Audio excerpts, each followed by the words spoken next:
la critique no popcorn du film Pacific Rim de Guillermo del Toro. The second attack hit Manila. And then the third one hit Cabo. And then we learned this was not going to stop. In order to fight monsters, we created monsters of our own. We needed a new weapon. The Jaeger program was born.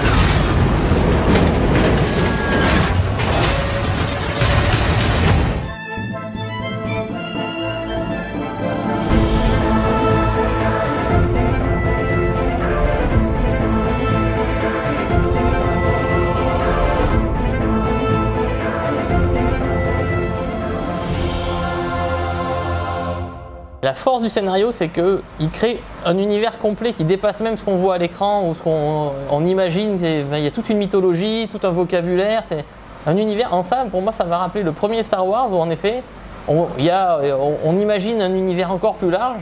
Mais là, c'est pas fait pour faire des suites ou des prequels. C'est un futur proche où il y a finalement, au niveau des évolutions, c'est les Jaeger et les Kaiju. Après, tout le reste, ça existe. Enfin, c'est juste une évolution de la mentalité mondiale. Mais autrement, c'est vrai que c'est plutôt le scénario, il est travaillé sur la crédibilité.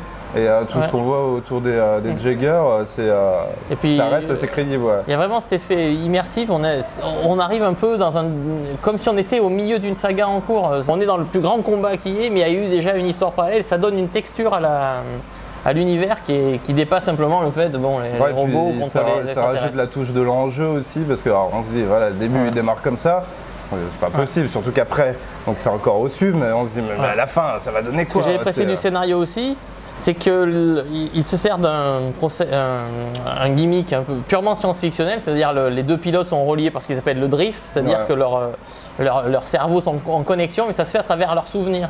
Et donc à travers ça, c'est purement science-fictionnel, mais aussi assez émotionnel. Troisième chose que j'ai beaucoup aimé, c'est le côté, on est dans un monde maintenant où les héros c'est toujours l'élu.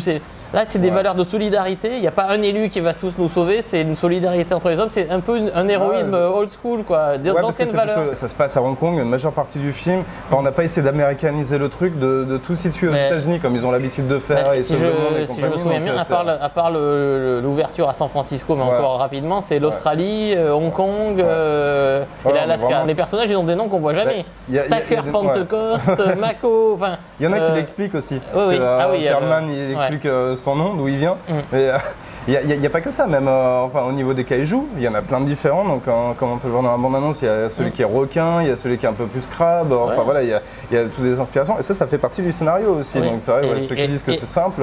Et il y a une origine pour les kaiju aussi, c'est pas simplement des monstres. Enfin, vous le verrez dans le film. Donc rien n'est simple, ne reste en surface. Évidemment, c'est des robots contre des monstres. Mais il y a quand même plus que ça. Donc c'est pas Transformers contre des monstres. Le casting du film est principalement issu de la télévision, donc peu d'acteurs connus au cinéma. Donc le héros, c'est Charlie Hunnam de la série Son of Anarchy. Oui, où il retrouve Ron Perlman, présent. Idris Elba, qu'on a vu au cinéma dans Thor, mais qui est surtout connu à la télévision dans Luther. C'est une série de la BBC qui est vraiment, qui l'a fait remarquer, la série The Wire. Et je trouve qu'il domine le film parce qu'il a une présence. Ultra charismatique, une autorité. Bon, c'est le chef de l'unité des Jaeger. Donc. Moi j'ai trouvé justement que c'était le Nick Fury des Avengers dans Pacific Rim. C'est le mec donc, au niveau de l'armée qui enfreint un peu les règles. En plus il y a l'écran avec tous ses chefs là où il se fait commander. Et après donc un peu hors la loi. Il a quelques répliques qui vont marquer. Il nous dit de plus le toucher, surtout deux fois. On le touche plus. Donc Charlie Hunnam, j'ai vu des critiques sur son jeu. Moi personnellement, j'ai trouvé très bien parce qu'il ne surjoue pas dans le côté, parce que c'est le héros qui au début perd son frère dans des circonstances dramatiques, mais il surjoue pas ce côté-là. Il est à la fois humain et à la fois charismatique. C'est vrai qu'au tout début, on a un peu peur que ça fasse encore le cliché du petit blondinet qui arrive et tout ça, le truc habituel américain. Enfin, le blondinet te démastique, il te fait 3 fois. Quand je dis le petit blondinet, je dirais pas. Mais au final, il est charismatique, il a du charme, enfin en tout cas ça devrait plaire aux nanas. Rinko Kikuchi. Donc là, c'est une japonaise qui est désignée pour être la nouvelle copilote du personnage de Riley, joué par Charlie Hunnam. On a peur que ce soit un peu le second rôle donc classique de la fusion Asie-US au niveau des coproductions. Et au final, elle apporte quelque chose au film, parce qu'elle a vraiment une histoire. Newton et Gottlieb, Ouais. là, mais Donc il y a le biologiste et le spécialiste des statistiques, des sciences plus dures. Donc, de fou quoi. Voilà, deux sortes de savants fous. Donc il y a Ron Perlman.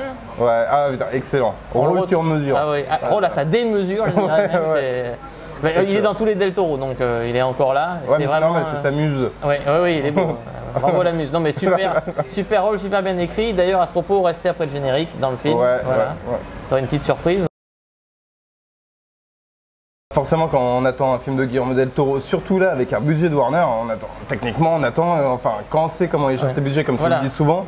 Mais d'habitude, avec très peu, il fait des choses énormes. Donc là, et puis on a l'impression qu'il sait qu'il n'aura pas forcément 3 fois ou 2 fois l'occasion d'avoir un tel budget.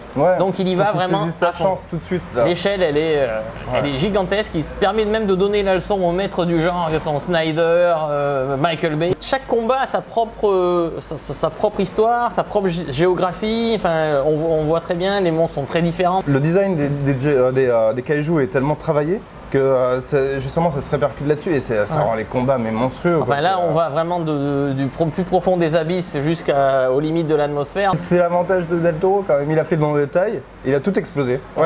Tout. C'est l'économie de crise, il a fait une trilogie en un, quoi. C'est du dense. Par contre, ça reste quand même un film de Del Toro, mais complètement. C'est vraiment un film d'auteur parce qu'on y retrouve toutes ses obsessions. Si vous voyez tous ces films, vous retrouverez dans Pacific Rim des insectes, des mécanismes, les carapaces des insectes, donc les armures ressemblent aux armures, les armures des pilotes ressemblent un peu aux armures du commando de vampires dans Blade 2. On a des bocaux, on a une dissection. À la cave de Hellboy avec les bocaux de formol et tout ça, plus la mixité avec donc ces différentes créatures dans Hellboy. Ça peut être de la crainte.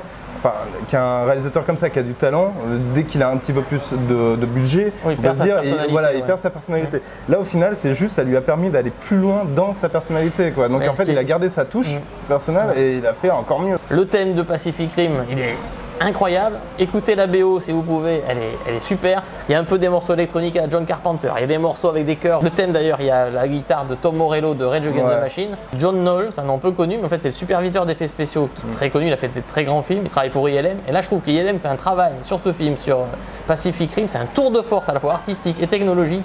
Parce que les combats, donc c'est des robots, des créatures avec des designs très compliqués, ils se battent sous la pluie, dans la texture, rendent la texture de la pluie, ils sont dans l'eau la plupart du temps. Voilà, j'allais dire, il y a l'eau aussi en plus. C'est de nuit, éclairé par des néons, toutes les difficultés en termes de rendu d'image de synthèse, et pourtant les robots, on sent leur poids, on sent leurs défauts. Il n'y a pas que ça, il y a la pesanteur aussi, parce qu'ils combattent sur Terre, à un moment il y a dans l'air et sous l'eau. Je trouve qu'ils mettent la pression sur leur concurrent Weta, la boîte de Peter Jackson, parce que là ils ont vraiment...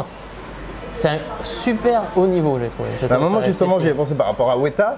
Je me suis dit, finalement, ce film va peut-être faire regretter certains qui se sont dit, ah ouais, non, fallait jamais Del Toro dans le Hobbit. Il y a pas mal de gens qui le connaissent pas. Donc ce film, je pense, ça va démarrer une nouvelle carrière.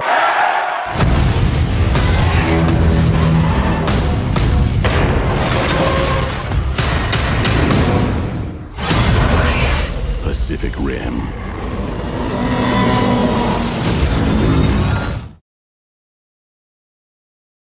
Guillermo del Toro nous offre un spectacle total, un pur plaisir de cinéma, dénué de cynisme, mais pas d'ambition. Le blockbuster de l'été est là, il s'appelle Pacific Rim. Je lui donne 9.5 sur l'échelle de Kaiju. Alors moi je veux dire merci à Warner d'avoir donné un budget comme ça à un réalisateur que j'admire déjà beaucoup. Donc là encore plus, ça respecte au moins son univers fantastique, gothique. On s'éclate. Ron Perlman, donc un second rôle en or. Je me suis vraiment éclaté, donc j'ai vraiment hésité à lui mettre la note suprême. Je peux quand même pas exagérer, mais ça reste un très très bon 9 sur 10 pour moi. Let's go fishing le 17 juillet.